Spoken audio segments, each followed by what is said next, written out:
Late 1939, Europe holds its breath. Mobilization orders ripple through cities and farms. Trains scream into stations under blackout curtains. Families stand on platforms, hands raised, not sure whether to wave or hold on. The sky feels lower, the air heavier. The world is sliding toward a war no one can stop. And in Whitehall, a decision is signed. A new standard rifle for Britain, the number 4 Lee Enfield, still bolt action.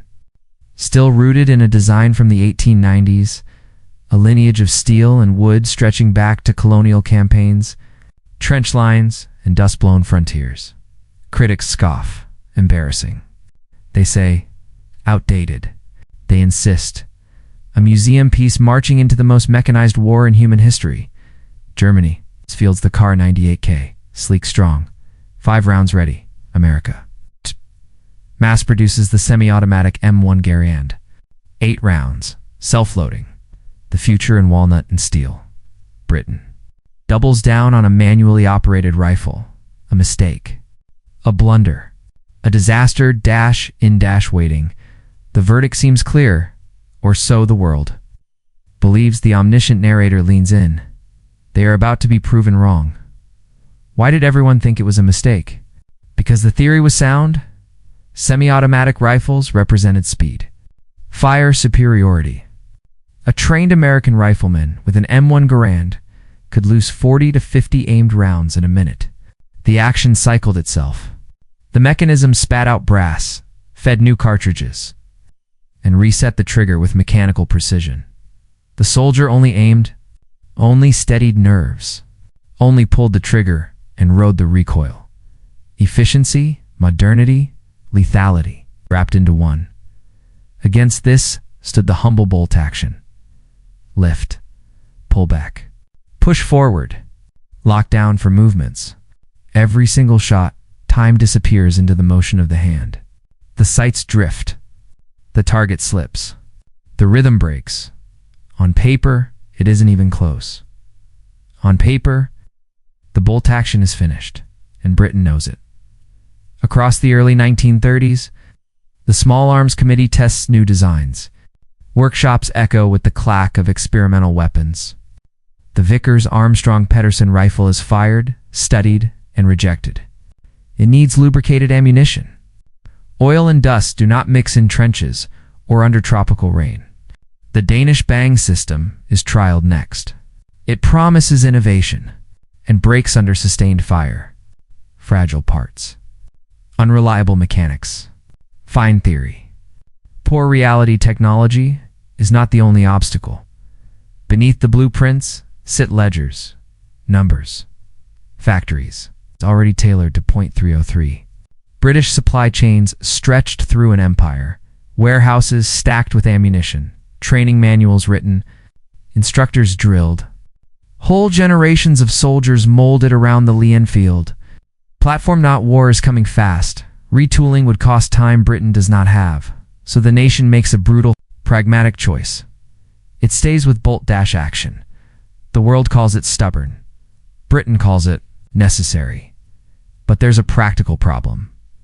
In 1939, almost no number for rifles exist beyond prototypes and tool room samples. The weapon officially adopted is barely born when war erupts.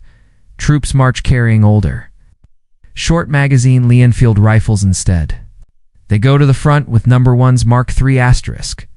Veterans of earlier battles with new men's fingerprints pressed into their stocks. Production must catch up, and it will factories light up like warships at launch. ROF Maltby in Yorkshire.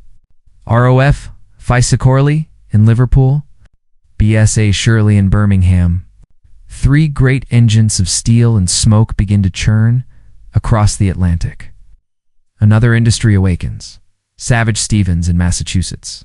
Long Branch Arsenal in Canada. North America builds faster than Britain ever could alone. Rifles slide off assembly lines. Inspectors stamp wood and metal. Crates are nailed shut and marked for convoy. The rifles begin there. Journey across submarine-haunted seas. Millions will be produced. Millions will be carried. Millions will matter. But all of this misses the point unless you understand the secret The Enfield is not just another bolt-action rifle. It is something different, something faster, something designed not accidentally, but deliberately for speed in human hands. The secret lies in the bolt. Most military rifles use Mauser-style actions with front-locking lugs. Strong, precise, 90-degree rotation required. The shooter must lift the handle high, break cheek weld, move the hand far. The Enfield does not. Its lugs lock at the rear. Its lift is short. 60 to 70 degrees in practiced motion. A tight, flick-tap, pull, push. Close, the cheek stays welded to the stock. The eye remains behind the sight. The front post barely wavers on target. The cock and closing action spreads. The effort between the opening and closing stroke, the motion feels smoother, less fatiguing. There is rhythm in it. Muscle memory turns into speed. A skilled rifleman can cycle the bolt without losing his target. He can fire again before the enemy expects him to. And then there is the magazine. 10 rounds, double.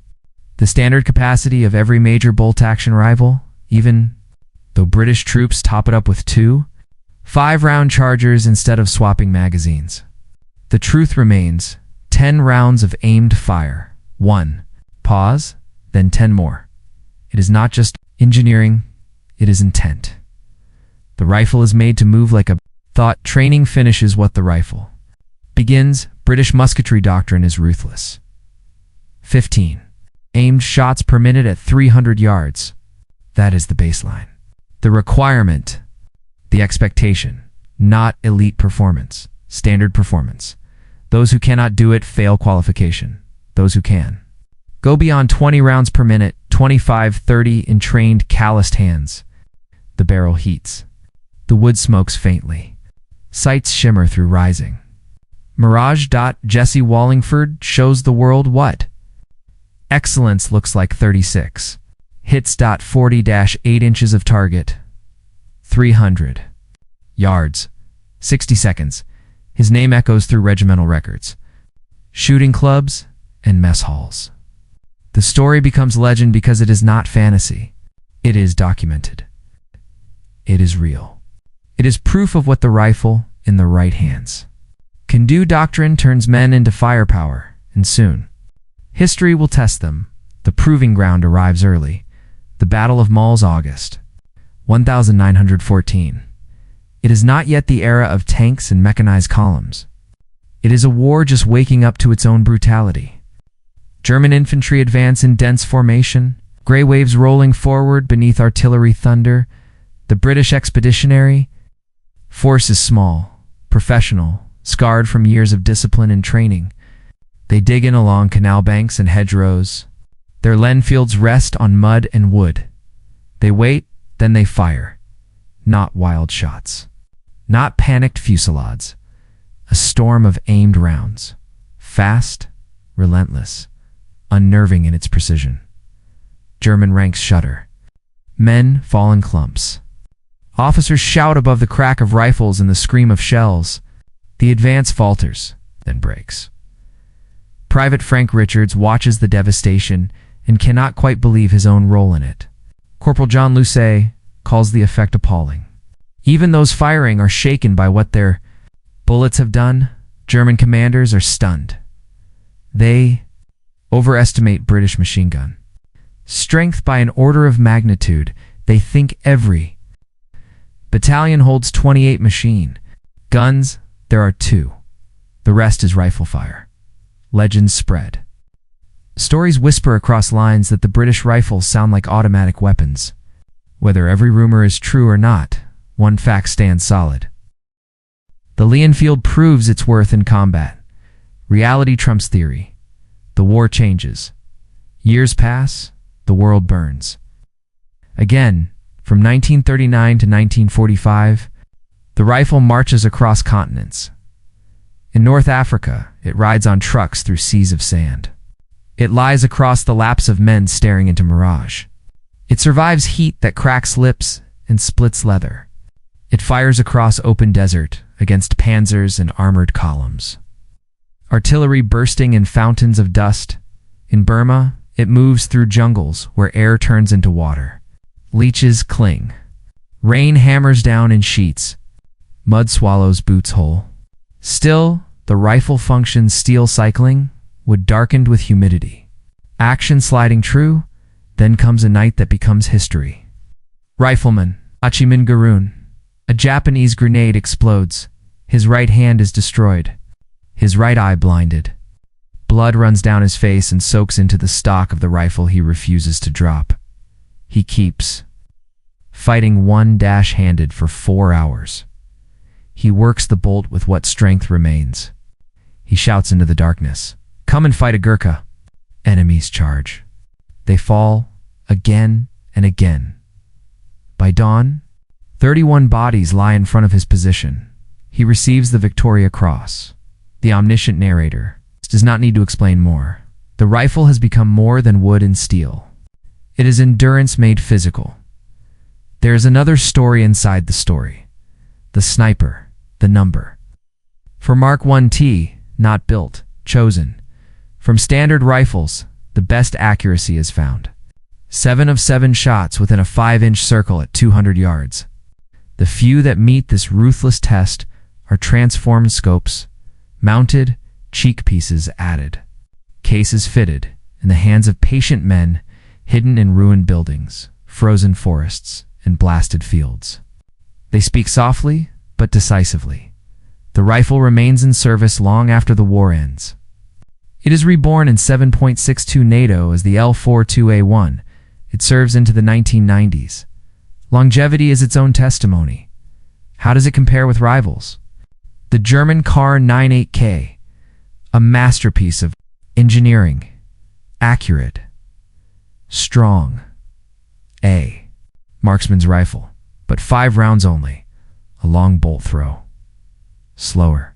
In frantic action when seconds bleed into life and death, the American M1 Garand, the rifle critics, insisted Britain should have adopted. Britain tests it twice, both times. The answer is the same, no. Not because the Garand is weak, because Britain has doctrine. The Brenlight machine gun is the heart of the infantry section. It is the killing power around which men maneuver. Riflemen support. Pin. Flank. The .303 cartridge feeds both Bren and Lee Enfield alike. Logistics stay simple. Ammunition lines stay strong, later research reveals. A truth that bridges the gulf. A trained expert can fire a Lee Enfield almost as fast as a Garand. The Garand is easier to teach. Speed through mechanics versus speed through training. Britain chooses doctrine over disruption and wins more than critics expect, even the enemy acknowledges. Value. After Dunkirk, German troops capture tens of thousands of Lee Enfield's enough to arm entire divisions. They give the rifles a designation. Guhar Arbayi. They issue them to guards, militia, occupation forces. They keep them. They do not scrap them. That too is validation. Then comes the final measure. Time. The rifle remains Britain's standard service weapon until 1957. It continues in other nations' hands far longer. Canadian Rangers carry it into the Arctic until 2018, trusting it against cold that cracks lesser steel. Across the world, police and paramilitary units still shoulder Lee Enfields today. 46. Nations adopt variants. 17 million rifles are made. The numbers speak like artillery. They cannot be ignored. The omniscient narrator delivers the verdict. The critics were not fools. They saw the future of small arms correctly. Semi-automatic rifles would dominate wars to come. Bolt actions would fade into history and museums. Technology marches forward.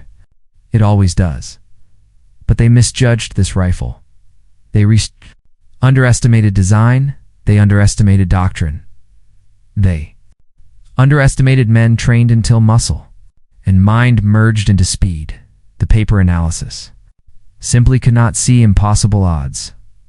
Desperate men one decisive. Leader authority validation, across.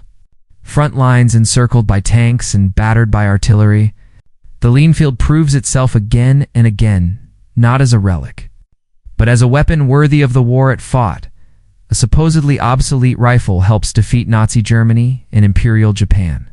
It fires through desert heat, jungle rain, and the cold gray dawn of Normandy beaches. It lies in the hands of snipers and riflemen.